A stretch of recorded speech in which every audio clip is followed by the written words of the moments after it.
Olá pessoal! No vídeo de hoje vamos falar como podemos começar a buscar o nosso propósito. Sejam bem-vindos ao canal. Para quem não me conhece, eu sou a Samantha, tenho 29 anos, mas estou há anos tentando responder essa pergunta. Parece que toda vez que eu faço aniversário, algo muda dentro de mim. É como se o ano começasse a partir dali. E eu lembro que quando eu completei 27 anos, essa idade, essa pergunta começou a ficar cada vez mais latente dentro de mim. Então eu morava no Rio Grande do Sul, eu tinha um escritório próprio, mas eu não estava satisfeita com a minha realidade. Eu lembro que eu acordava cedo, eu trabalhava perto de casa, eu ficava trabalhando até tarde porque eu gostava, ou seja, eu estava feliz e eu tinha qualidade de vida. Mas ao final do dia a pergunta sempre vinha: qual é o meu propósito? Logo na sequência, eu comecei a fazer terapia, acompanhamento psicológico. Só que eu acreditava que tendo um acompanhamento com o especialista fosse me dizer qual era o meu propósito. Só que a psicóloga, ela usava uma terapia que era cognitivo-comportamental. Então, eu contava para ela sobre os acontecimentos e o que eu sentia com aquilo, e ela me questionava o porquê de eu estar sentindo, porquê de eu ter aquela reação e por que eu sentia daquela forma. Até que eu comecei a voltar a pensamentos, assim, desde a infância mesmo, memórias que eu nem sabia que eu tinha gravado na minha cabeça. Só que a partir daquele momento eu comecei a aprender a ressignificar crenças e interpretações de vidas equivocadas que eu tinha até ali. Então eu fiquei 1 ano fazendo terapia e aí assim eu aprendi a ter um pensamento mais crítico sobre a realidade através de questionamentos. Aqui nesse vídeo eu vou trazer 3 exemplos de ocasiões mesmo da minha vida que eu consegui ressignificar. Então, o primeiro exemplo, eu fui uma criança que cresceu com abandono paterno. Então, nunca ninguém me falou isso, mas a minha cabeça acreditava que eu não era uma pessoa digna de ser amada e cuidada por um homem. Além de que eu pensava, se nem o meu pai quer conviver comigo, imagina outra pessoa. Que graças a Deus isso mudou, isso nunca foi a realidade. Mas se algum dia vocês quiserem saber mais sobre isso, deixe aqui nos comentários que de repente eu gravo um vídeo contando essa história também.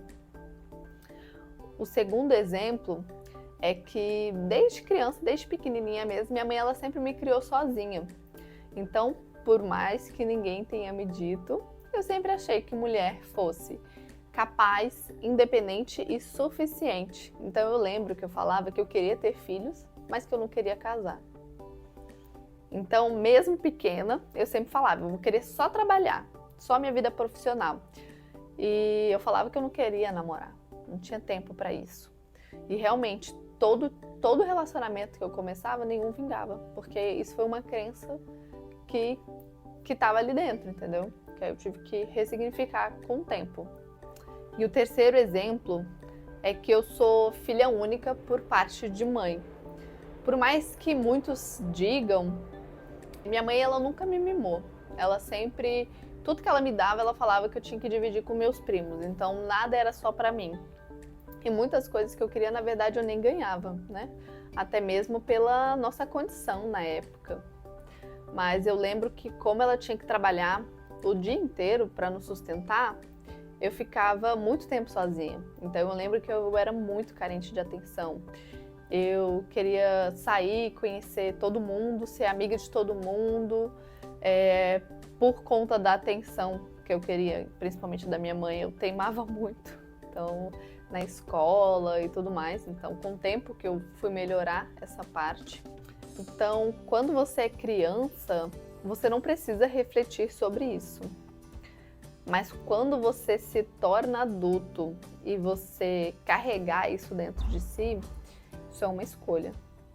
Então, talvez se eu tivesse crescido com o pai, será que eu ia ter tido menos problemas em relacionamento amoroso?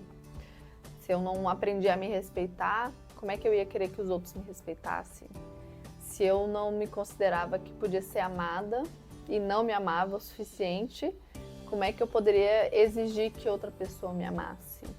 Talvez, se eu tivesse aprendido a diferença do papel entre a mulher e o homem, será que eu teria batido tanto a cabeça para tentar me provar que eu era autossuficiente?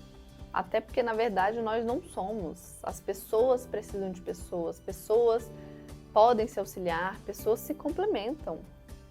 Eu sei que eu recebi a melhor criação possível. Inclusive, eu sou muito grata.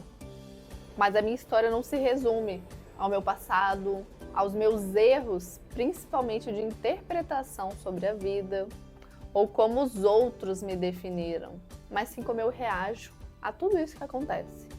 Os diversos cenários, eles não mudam o que já aconteceu, mas eu consigo mudar a partir de hoje. Muitas coisas que vivemos na infância moldam o adulto que somos hoje.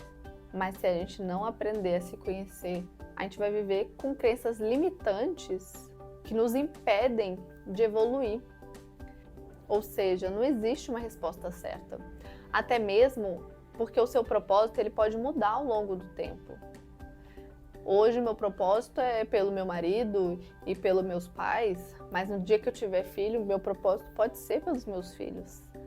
A gente vai vivendo e a mudança é constante. Mas a única ferramenta que pode nos auxiliar é o autoconhecimento. Se você gostou desse vídeo, deixa o seu like, não esquece de compartilhar, se inscreve no canal também. Grata por ter assistido até aqui, até o próximo vídeo.